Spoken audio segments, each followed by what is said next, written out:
Confusion and distress. Shop owners counting the cost of Sunday's looting. Many believe criminals have taken advantage. They blame police for not doing enough to ensure their safety.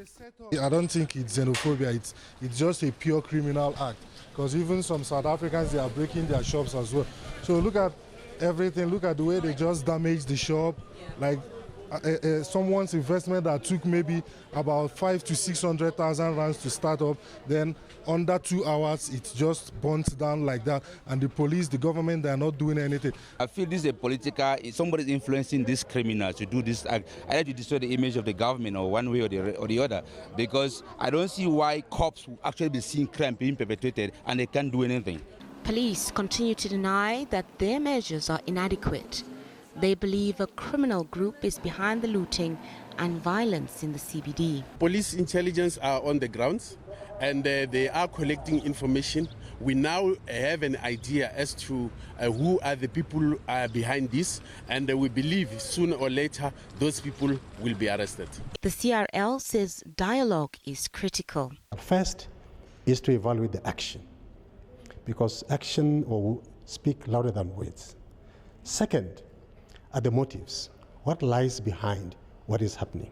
And third, the consequences. But fourth, more importantly, is the character of individuals that are acting in our country. What is it that constitutes the psyche of South African society? So we are convening a roundtable meeting on the 19th to look at this. Sunday's protests spilled out into Malvern and Maboneng, where shops, many owned by South Africans, were also damaged and looted. This store owner lost more than 100,000 rands in goods. As they were threatening, we did voice out that, but brother, I'm a South African. We are South Africans. These are our stores. We've employed South Africans with the little that we have, so they just don't care, unfortunately. And they just walked by, went into one of the stores where they actually did loot, and they just took drinks and walked out as if we are not even there. Executives of companies who have businesses on the continent also raised concerns. For MTN, we operate in 17 countries across Africa. We service more than 200 million customers.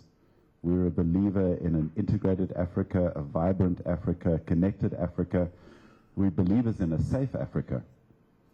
And MTN has been welcomed in many of these markets as a business provider, as a business leader.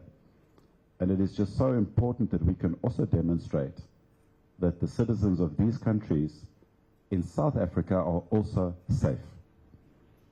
So we condemn in the strongest terms these xenophobic attacks. I don't have a comment, but this is unfair. All right.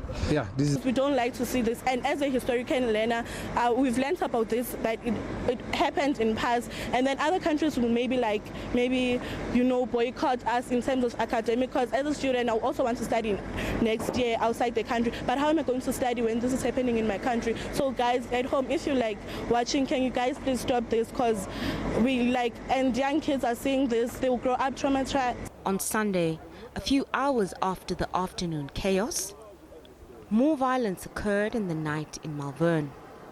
Julie Street was a trail of destruction in the aftermath of the overnight looting.